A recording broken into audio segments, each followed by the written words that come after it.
The War Powers Act is unconstitutional. That's what President Trump posted on Truth Social on January 8, 2026, hours after the United States Senate voted 52-47 to restrict his military authority in Venezuela. 5 Republicans crossed party lines: Rand Paul, Susan Collins, Lisa Murkowski, Josh Hawley, Todd Young. They voted with every Democrat to tell the president, so we're going to be doing something with Greenland, either the nice way or the more difficult way. "You need our permission to wage war." Trump's response? He called them stupid, said they should never be elected again, and declared that a law passed by Congress in 1973, signed over a presidential veto, simply doesn't apply to him. This is not a policy disagreement. This is a constitutional crisis. And by the way, and NATO's got to understand that. I'm all for NATO. I saved NATO. If it weren't for me, you wouldn't have a NATO right now. Article 1, Section 8 of the United States Constitution is clear. Congress shall have power to declare war, not the president. Congress. But Trump says he doesn't need Congress. He says he can invade countries, capture leaders, and run foreign nations, all without asking permission. So the question is simple. Can the president do whatever he wants? And if Congress can't stop him, who can? On January 8th, the Senate voted to advance a war powers resolution against Trump's Venezuela operation. The vote was 52-47. 5 Republicans broke ranks. Let me tell you who they are and what they said. Rand Paul of Kentucky, the lead sponsor. Bombing another nation's capital and removing their leader is an act of war, plain and simple. No provision in the Constitution provides such power to the presidency. Susan Collins of Maine. While I support the operation to seize Maduro, I do not support committing additional forces or entering into any long-term military involvement without congressional authorization. Lisa Murkowski of Alaska said Congress must affirm our role under Article 1. Josh Hawley of Missouri and Todd Young of Indiana also voted yes, though they would later flip under pressure. This wasn't a partisan vote. This was Republicans saying the Constitution matters, even when our guy is president. Trump responded by posting their names on Truth Social. He called them stupid. He said they should never hold office again. He threatened primary challenges. The President of the United States publicly threatening senators for upholding the Constitution. That's not how democracy works. That's how authoritarianism works. Let's look at exactly what Trump said. Quote, "Republicans should be ashamed of the senators that just voted with Democrats in attempting to take away our powers to fight and defend the United States of America." Our powers, not the executive branch's constitutional authority, our powers, like it belongs to him personally. He continued, "In any event, and despite their stupidity, the War Powers Act is unconstitutional, totally violating Article 2 of the Constitution, as all presidents and their departments of justice have determined before me." This is a lie. No Department of Justice has ever ruled the War Powers Act unconstitutional. Presidents have complained about it, challenged parts of it, tried to work around it, but none have simply declared it null and void. The War Powers Resolution was passed by Congress in 1973, vetoed by Nixon, and then passed again with a 2/3 majority in both houses, overriding the veto. That's how the Constitution says laws are made. A president cannot simply declare a law unconstitutional. That's the Supreme Court's job. Even then, the court interprets laws. It doesn't erase them because the president doesn't like them. What Trump is saying is, I am above the law. And if the president is above the law, we don't have a republic anymore. We have a monarchy. Here's where it gets worse. After Trump's threats, the White House launched a pressure campaign. Officials called senators. Marco Rubio gave assurances. The administration promised no boots on the ground. And it worked. On January 15th, when the resolution came up for final passage, 2 of those 5 Republicans flipped. Josh Hawley changed his vote after talking to Rubio. He said his concerns had been alleviated. Todd Young also flipped, saying he received assurances from senior national security officials. The final vote was 50-50, a tie. And who breaks ties in the Senate? The Vice President. J.D. Vance cast the deciding vote to kill the resolution. Think about what just happened. The Senate tried to assert its constitutional authority over war. The president threatened senators. 2 of them caved, and the vice president, the president's hand-picked successor, cast the vote to let the president keep his unchecked power. The system that's supposed to provide checks and balances checked itself. Rand Paul, Susan Collins, and Lisa Murkowski held firm, but it wasn't enough. The administration's legal defense is creative. I'll give them that. The Justice Department released a 22-page memo arguing that the Venezuela operation wasn't actually an act of war. It was law enforcement, just arresting an indicted criminal who happened to be a sitting head of state.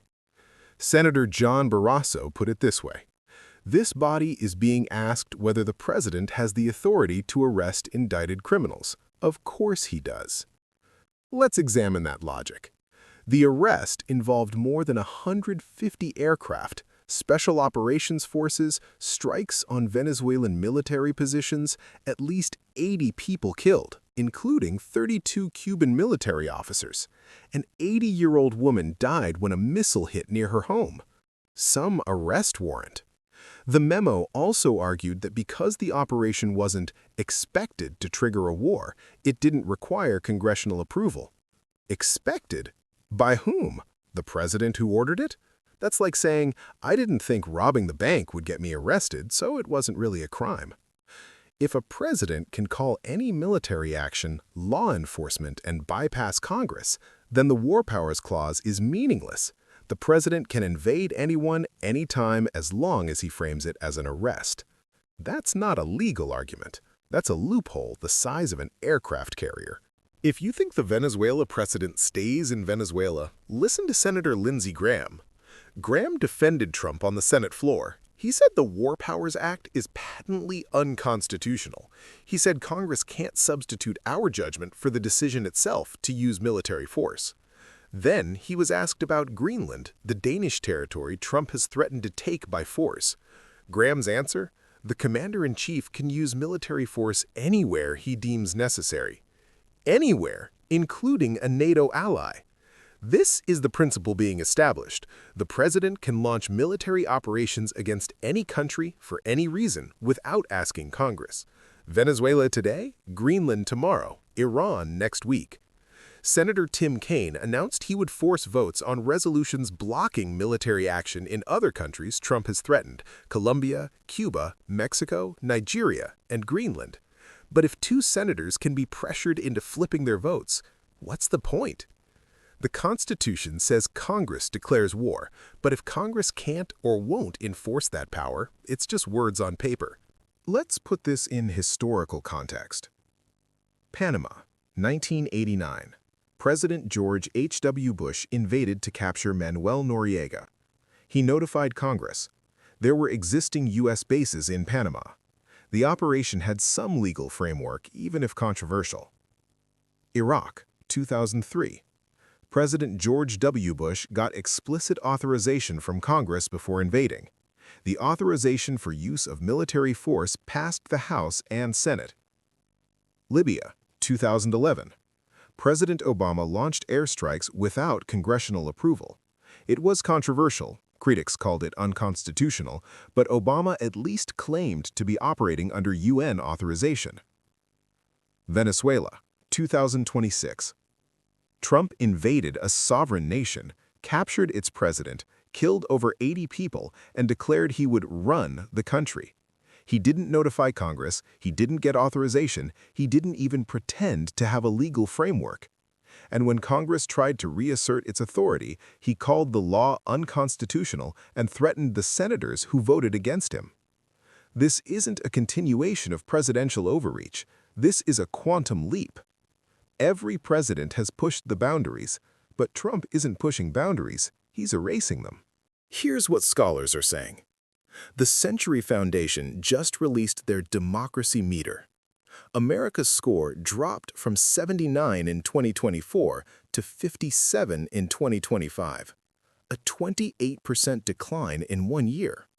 Professor Stephen Levitsky at Harvard, he wrote the book How Democracies Die, was blunt.